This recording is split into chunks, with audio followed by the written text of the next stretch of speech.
আমি এখানে বুটের ডালগুলোকে 3-4 ঘন্টার জন্য ভিজিয়ে রেখেছি। দেখতেই পাচ্ছেন এগুলো সুন্দরভাবে ফুলে উঠেছে। একটু সময় নিয়ে ভিজাবেন, এতে করে ডালটা তাড়াতাড়ি সিদ্ধ হবে। এখানে আমি 500 গ্রাম পরিমাণ বুটের ডাল নিয়েছি। এবার আমি মাংস রান্নার প্রসেসে যাব। এখানে আমি গরুর মাংস নিয়েছি, হাড় চর্বি মাংস সব মিলিয়ে এখানে প্রায় 1.5 কেজির পরিমাণ মাংস আছে। এবার এর সাথে আমি একে একে মশলা দিয়ে দিচ্ছি 1 টেবিল চামচ পরিমাণ রসুন বাটা, 1/2 টেবিল চামচ পরিমাণ আদা বাটা, 1 টেবিল চামচ পরিমাণ সর্ষে বাটা। এখানে 2 রকম সর্ষে আমি বেটে নিয়েছি। 1 টেবিল চামচ পরিমাণ জিরা বাটা, চাইলে আপনি গুঁড়োটাও ব্যবহার করতে পারেন।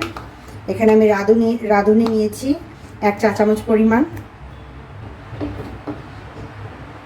এবার এখানে দিচ্ছি আমি গোটা মশলা, দারচিনি 2 স্টিক, 1টা স্টার মশলা, বড় এলাচ 2টো, 6-7টা হচ্ছে ছোটো এলাচ, লবঙ্গ 10-12টা পরিমাণ লবঙ্গ আছে, 3টা তেজপাতাটা গুঁড়োকে আমি একটু মাঝখান দিয়ে চিড়ে দিচ্ছি। এবার দিয়ে দিব আমি শুকনো উপকরণ।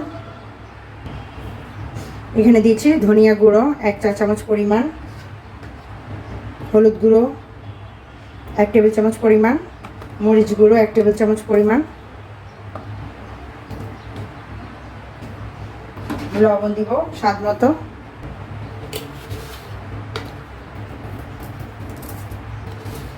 আন্দাজ মতো লবণ দিয়ে দিচ্ছি। তেল দিয়ে দিব 1/2 কাপ পরিমাণ, সয়াবিন তেল দিচ্ছি আমি, আপনি চাইলে সরষের তেলও ব্যবহার করতে পারেন। আর যেহেতু আমি মাংসতে তেল চর্বি সহ নিয়েছি, তাই তেলের পরিমাণটা খুব বেশি প্রয়োজন নেই। এবার খুব ভালো করে মিক্স করে নেব সবগুলো মশলার সাথে মাংসটা। এখানে আমি আরও 1 চা চামচ হলুদের গুঁড়ো আর 1 চা চামচ মরিচের গুঁড়ো দিয়ে দিচ্ছি, এতে করে কালারটা আরেকটু সুন্দর আসবে। যেহেতু ডাল দিলে কালারটা কিন্তু অনেকটাই মশলাটা হালকা হয়ে যায় ডালের কারণে, এই জন্য আমি আরেকটু বেশি করে মশলাটা দিয়ে নিলাম, হলুদ মরিচের গুঁড়োটা। আবার ভালো করে মিক্স করে নিচ্ছি। মশলার সাথে ভালো করে মেখে নিয়েছি। এবার এর সাথে পেঁয়াজ অ্যাড করব। এখানে আমি 1 কাপের মতো পেঁয়াজ দিয়ে দিয়েছি। পেঁয়াজের সাথে আবার মেখে নেব।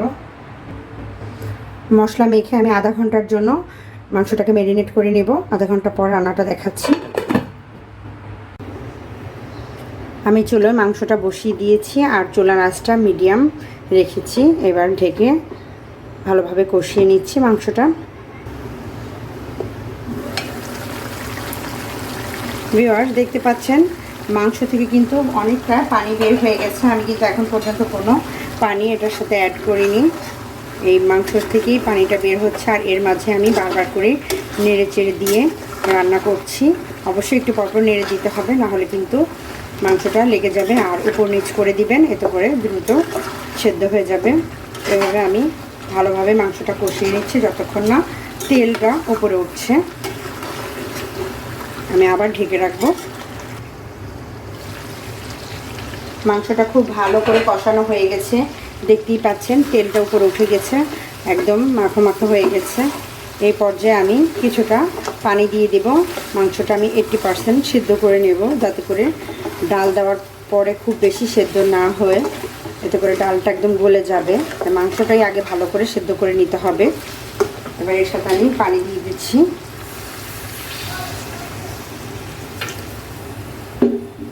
পানি দিয়ে মাংসটাকে ভালো করে সিদ্ধ করে নিব।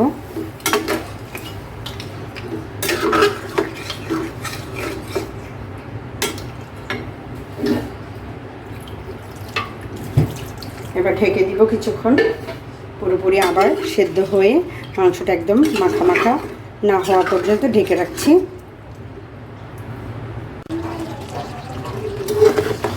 ফ্রেন্ডস, মাংসর যে আমি পানিটা দিয়েছিলাম সেদ্ধ হওয়ার জন্য, পানিটা পুরোপুরি দেখতে পাচ্ছেন শুকিয়ে এসেছে আর মাংসটাও ভালোভাবে সেদ্ধ হয়েছে। এবার এর সাথে আমি ডালটা অ্যাড করব। আগে থেকে যে ধুয়ে ভিজিয়ে রেখেছিলাম 4 ঘন্টার মতো ডালটা এখন আমি দিয়ে দিচ্ছি। ডালটা দিয়ে মাংসের সাথে ভালোভাবে মিক্স করে নেব। ডালের সাথে মাংসটা কষিয়ে নেব বেশ কিছুক্ষণ। আপনি চাইলে সেম প্রসেসে খাসির মাংস দিয়েও কিন্তু এটা রান্না করতে পারেন, বা কলিজা দিয়ে, গরুর কলিজা, লিভার যেগুলো আছে এগুলো দিয়ে রান্না করতে পারেন। খেতে কিন্তু বেশ ভালো লাগে। আর চট্টগ্রামে খুব ঐতিহ্যবাহী খাবার হচ্ছে এই বুটের ডাল দিয়ে গরুর মাংসের মেজবানি যে রান্নাটা বলা হয়। বিভিন্ন অনুষ্ঠানে কিন্তু আমরা দেখে থাকি চট্টগ্রামে এই রান্নাটা করা হয়। খুবই জনপ্রিয় একটা রান্না। এবার খুব ভালো করে মিক্স করে এভাবে নেড়ে চেড়ে আমি কষিয়ে নেব ডালটাকে। দেখতে পাচ্ছেন ডালের সাথে খুব ভালো করে আমি মাংসটাকে কষিয়ে নিয়েছি, একদম তেলটা উপরে উঠে গেছে। আর ডালের কালারটাও দেখতে পাচ্ছেন অনেকটা চেঞ্জ হয়ে গেছে, মোটামুটি হাফ সিদ্ধও হয়ে গেছে যেহেতু ডালটা আগে থেকে ভেজানো।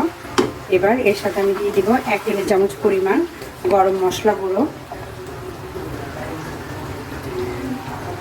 গরম মশলাটা এই পর্যায়ে দিলে খুব সুন্দর একটা স্মেল আসবে। আর দিয়ে দিব সেদ্ধ হওয়ার জন্য পরিমাণ মতো পানি। যেহেতু মাংসটা আমার আগেই সেদ্ধ করা হয়ে গেছে, আর ডালটাও মোটামুটি তেলের মাঝে আমি বেশ কিছুক্ষণ কষিয়ে হাফ সেদ্ধ করে নিয়েছি। এখন আমি জাস্ট যতটুকু প্রয়োজন ওই অনুপাতে আমি পানিটা দিয়ে দিচ্ছি।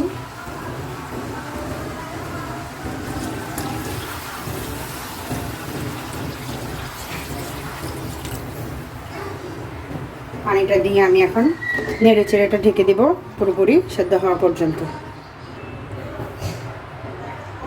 ডালটা সিদ্ধ হওয়ার মাঝামাঝি পর্যায়ে দিয়ে দিব 5-6টা কাঁচামরিচ ফ্লেভারের জন্য। আর সাথে দিচ্ছি আমি বেরেস্তা, পেঁয়াজ বেরেস্তা এখানে দিয়ে দিব আমি 1/4 কাপ পরিমাণ। নেড়ে চেড়ে আবার ঢেকে দিচ্ছি। মোটামুটি ডালটা সেদ্ধ হয়ে এসেছে, আরও কিছুক্ষণ রান্না করলে আমার পুরোপুরি রান্নাটা কমপ্লিট হয়ে যাবে। এই পর্যায়ে চেক করে নেবেন লবণটা ঠিক আছে কিনা। ঢেকে রাখছি আরও কিছুক্ষণের জন্য। ফ্রেন্ডস, আমার ডাল রান্নাটা পুরোপুরি হয়ে গেছে। মেজবানি ডাল গোশ দেখতেই পাচ্ছেন সুন্দরভাবে মাখো মাখো হয়ে এসেছে। এই ডাল গোশটা কিন্তু খুব বেশি ঝোল হয় না, মাখামাখাই হয়। এভাবে হাত দিয়ে দেখাচ্ছি আমি, একদম গলে গেছে দেখতে পাচ্ছেন। চুলাটা আমি অফ করে দিচ্ছি। পুরোপুরি এখন রেডি। আর এই গোশটা কিন্তু রুটি, পরোটা এগুলোর সাথে খেতে বেশি ভালো লাগে। ডাল গোশ চট্টগ্রামের একটি ঐতিহ্যবাহী খাবার, এটা হচ্ছে মেজবানি ডাল গোশ। আশা করি রেসিপিটি সবার ভালো লেগেছে। ভালো লাগলে আমার চ্যানেলকে সাবস্ক্রাইব করবেন। সবাই ভালো থাকবেন, সুস্থ থাকবেন, আর জানাবেন নতুন নতুন কী রেসিপি আপনারা দেখতে চাচ্ছেন। আল্লাহ হাফেজ।